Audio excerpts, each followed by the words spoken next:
आदाब, मैं हूं आपका दोस्त मारूफ रज़ा और मीडिया 24/7 में आपका स्वागत है। हर बार की तरह इस बार भी मेरे साथ एक ख़ास मेहमान है। जी हाँ, वो मेरी अपनी फ्रेटर्निटी से आते हैं, मेरी बिरादरी से आते हैं। वो भी जर्नलिस्ट हैं, पत्रकार हैं और बहुत अच्छे पत्रकार हैं। मिल्लत की बात करते हैं, अच्छी बातें करते हैं, देश में सौहार्द की बात करते हैं और हर खबर पर उनकी बड़ी पैनी नज़र रहती है।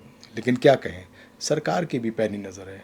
जब उसको लगता है कि कुछ हमारे लिए ठीक नहीं है तो कैंची चला देती है, नोटिस भेज दी जाती है।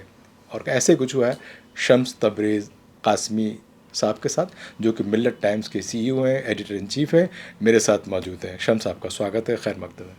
बहुत शुक्रिया। मेरे लिए शर्फ़ की बात है कि आप तशरीफ़ लाएँ और आपके साथ बातचीत करने का मौका मिल रहा है। शम्स, क्योंकि जैसे कि मैं जानता हूँ कि वो सूरज जो चुनौती देता, आपने बहुत सारी चुनौतियाँ दी और शायद एक वीडियो आपका चुनौती देता हुआ सामने दिख गया और आपको एक नोटिस आ गया कि साहब आप इसको डिलीट कर दीजिए वरना आपके खिलाफ एक्शन हो जाएगा। मैं जानना चाहूँगा और मेरे दर्शक भी जानना चाहेंगे कि आखिर उस वीडियो में ऐसा क्या था। उस वीडियो में ऐसा था कि सरकार की जो पोल है वो खुल रही थी, लॉ एंड ऑर्डर की धज्जियां उड़ रही थी। हुआ क्या था कि वेस्ट बंगाल में जैसे ही बीजेपी का ऐलान हुआ तो ऐसा लगा कि जैसे पुराने ज़माने में एक जीती हुई फ़ौज हारी हुई फ़ौज के इलाके में हमला शुरू कर देती है, पूरे शहर को तबाह कर दिया जाता है, घरों को लूट लिया जाता है, ख़जाने को भरा जाता है। तो वेस्ट बंगाल का जो रिज़ल्ट आया तो कुछ ऐसा ही सीन था। अच्छा। मुख्तलिफ़ इलाक़ों में, मुख्तलिफ़ शहरों में बीजेपी के वर्कर्स या दूसरे लोग जाके हमले कर रहे हैं, तोड़ फोड़ कर रहे हैं, नुकसान पहुंचा रहे हैं और ऐसी बहुत सारी वीडियो सामने आई। लेकिन एक वीडियो सबसे ज़्यादा हैरान करने वाली थी, क्योंकि वेस्ट बंगाल में 2.5 लाख से ज़्यादा सीआरपीएफ को तैनात किया गया था और इसलिए कि वो लॉ एंड ऑर्डर को कंट्रोल रखे। इलेक्शन हो जाने के बाद भी उनको बाकी रखा गया। मोमन हिंदुस्तान में जहाँ कहीं भी चुनाव हो जाता है तो उसके बाद सीआरपीएफ की ज़रूरत नहीं रहती, उनको ड्यूटी से हटा दिया जाता है। लेकिन वेस्ट बंगाल में उसको एक्सटेंड किया गया, बाकी रखा गया। लेकिन उसके बावजूद ये देखा गया एक जगह के सीआरपीएफ के जवान खड़े हैं, वहाँ पर पत्थरबाजी हो रही है, घरों को लूटा जा रहा है और सीआरपीएफ के जवान कुछ कर भी नहीं रहे। उस वीडियो को शेयर करते हुए मैंने यही लिखा कि इस वीडियो में सीआरपीएफ के जवान खड़े हैं, वहाँ पर लूट मार हो रही है, पत्थर फेंका जा रहा है और सीआरपीएफ के जवान अपनी जिम्मेदारी को नहीं निभा रहे। इससे ज़्यादा शर्म की बात क्या हो सकती है। उसके बाद लाखों लोगों ने उस वीडियो को देखा, उस पर न्यूज़ बनी, सब लोगों ने सवाल करना शुरू कर दिया कि सीआरपीएफ को तो अपनी जिम्मेदारी अदा करनी चाहिए। ठीक है, जो लोग लूट मार कर रहे हैं वो शरपसंद अनासिर हो सकते हैं। वेस्ट बंगाल की एक तारीख भी रही है इससे पहले की भी कि जिसकी सरकार बनती है तो वो लूट मार करते हैं, दफ्तरों को आग लगाते हैं। लेकिन सीआरपीएफ क्यों वहाँ क्यों लगाया गया था?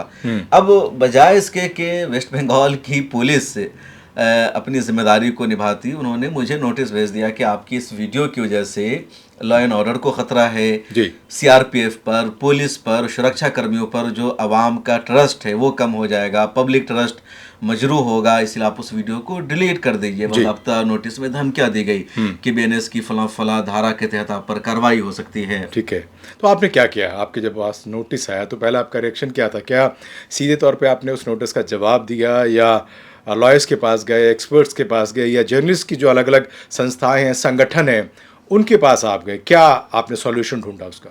नोटिस आया तो सबसे पहले मैंने अपने वकीलों से बातचीत की, उनको बताया कि इस तरह का नोटिस आता है आया है। तो उन्होंने कहा कोई बात नहीं, घबराने की ज़रूरत नहीं है, अगर जवाब देना हुआ तो इसको दे दिया जाएगा।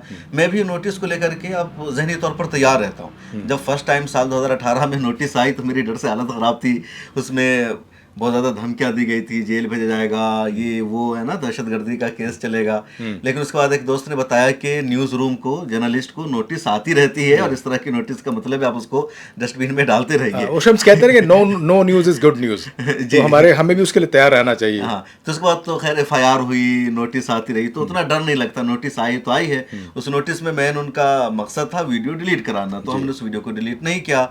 उसके बाद फिर ट्विटर को उन्होंने नोटिस भेजा, ट्विटर से वीडियो को डिलीट करवाया और ट्विटर ऑलरेडी आजकल सरकार की बात भी मान रहा है। अब तो लोगों के अकाउंट को सस्पेंड किया जाता है। मुझे भी इस तरह की धमकियाँ दी गई थी।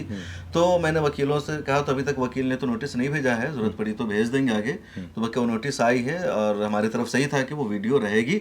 हमने गलत नहीं कि हाँ, वो वीडियो अगर फेक होती, गलत होती, कहीं और की होती, वेस्ट बंगाल की ना होती तो फिर मेरी वहाँ पर गलती थी। अच्छा, उस वीडियो को सिर्फ मैंने शेयर नहीं किया था। अच्छा। मेरे से पहले सगारिका घोष ने शेयर किया था, जो टीएमसी के राज्यसभा एमपी है, जर्नलिस्ट रह चुकी है वो, और उन्होंने उसको शेयर किया। उसके बाद मैंने शेयर किया। अब पता नहीं कि पुलिस की मंशा क्या थी, मुझे स्पेशली नोटिस भेजना, टारगेट करना। असल में वो कहा जाता है ना कि तलवार मुकाबिल हो तो अखबार निकालो, लेकिन अखबार पर इस तरीके से अगर कैंचियाँ चलेंगी और नोटिस आएंगे तो जाहिर सी बात है जो चौथा स्तंभ है, जो मजबूत स्तंभ माना जाता है लोकतंत्र का, अगर उसको बार बार आप कटघरे में खड़ा करते रहेंगे तो फिर वो कहीं ना कहीं कमज़ोर होता नज़र आएगा, जो कि लोकतंत्र के लिए भी घातक है, नुकसानदेह। शम्स क्या कहें, नोटिस तो पहले भी जैसे पहली बार आपके पास आया था तो आप डर गए थे, थर्रा गए थे कि क्या होगा, अब आप यूज टू हो गए हैं, तो अब दोबारा तो ऐसी गलती नहीं करेंगे आप? कैसी गलती है? दोबारा ऐसी पोस्ट डालेंगे सरकार के वो तो खिलाफ? हम कर रहे हैं ऑलरेडी। अच्छा। तो हमारा फ़र्ज़ है सही खबरें दिखाना, सही वीडियो लोगों तक पहुंचाना, सरकार से सवाल पूछना। तो वो तो हम करते रहेंगे, चाहे जेल जाना पड़े या गिरफ्तारी हमारी हो जाए या यूएपीए का मुकदमा लगा दे, अपने फ़र्ज़ से हम समझौता करने वाले नहीं है। क्योंकि हम मीडिया में कोई इसके लिए नहीं आए कि हमें पैसा कमाना है या हमें शोहरत हासिल करनी है या हमने अपनी इमेज एक इन्फ्लुएंसर की नहीं बनाई है, बल्कि हम एक ज़रूरत समझकर मीडिया का हिस्सा बने हैं कि मीडिया में हमें आना चाहिए, जो खबर लोगों तक पहुंचनी चाहिए, जो नरेटिव पहुंचना चाहिए वो नहीं पहुंच रहा है। जी। तो एक फ़र्ज़ समझकर हमने मीडिया के मैदान को चूज़ किया है, अपना असल मैदान छोड़ करके। आप जानते हैं हमारा बैकग्राउंड क्या है, असल मैदान क्या है। जाहिर सी बात है, आपका एजुकेशन का बैकग्राउंड रहा, आप मीडिया में आपने काम शुरू किया, लेकिन कहीं ना कहीं ये भी लगता है कि जब हम एक तरफ कहते हैं गोदी मीडिया, तो दूसरी तरफ का भी मीडिया ऐसा नहीं लगता कि वो भी बायस्ड है, वो भी एक ही तरफ की एक ही जैसी खबरें बार बार दिखाता है, उसको सरकार में, शासन में, प्रशासन में कुछ अच्छा नहीं दिखता है? देखिए, सवाल हमेशा उससे पूछा जाता है जो पावर में हो।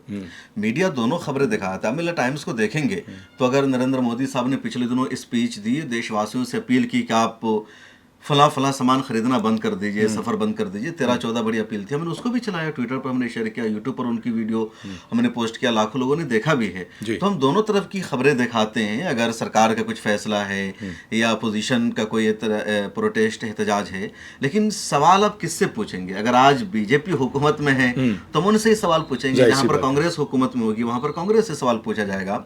अब ये इत्तेफाक है कि जब हम लोगों ने अपने कैरियर का आगाज़ किया है तो कंटिन्यू सेंटर में बीजेपी की हुकूमत है, तो उनसे हम सवाल पूछ रहे हैं। वेस्ट बंगाल में इससे पहले टीएमसी की हुकूमत थी, तो हम उनसे भी सवाल कर रहे थे कि वहाँ मॉब लिंचिंग हो रही है। तेलंगाना में अगर कांग्रेस की हुकूमत है, कुछ होता है, वहाँ उनसे भी सवाल किया जाता है। तो सवाल उनसे होगा जो हुकूमत में है, और दोनों से सवाल होता है। जाहिर सी बात है। शम्स, बहुत शुक्रिया तमाम बात करने के लिए। उम्मीद ये है कि देखिए, पत्रकारिता जो है वो जनता का आईना है। अगर वो आईना सरकार को नहीं दिखाया गया तो सरकारें जो है निरंकुश हो जाती हैं, वो अपने आप जो चाहती हैं वो करती हैं। इसलिए पत्रकार वो दिखाता है जो धरातल पर हो रहा है, वास्तविकता जो होती है वो बता रहा होता है। उसका अपना कोई सरोकार नहीं होता, उसका अपना कोई मफाद या मकसद नहीं होता, वो जानबूझ करके किसी को निशाने पे नहीं लेता। सत्ता में जो होगा जवाबदेही भी उसी की होती है और जिम्मेदारी भी उसकी होती है। तो जो काम शम्स तबरेज़ कासमी ने किया वो हर पत्रकार करेगा। इसके लिए सरकारों को और संस्थाओं को तैयार रहना पड़ेगा ताकि वो सही तरीके से जवाब दे सकें और एक जवाबदेह हितकारी सरकार बनकर सामने आ सके। बहुत शुक्रिया। अगले एपिसोड में एक नए मेहमान के साथ, कुछ नए मुद्दों के साथ मैं फिर हाजिर हूँगा। आप देखते रहिए मीडिया 24/7। मुझे और मेरी पूरी टीम को दीजिए इजाज़त। धन्यवाद, नमस्कार, आदाब।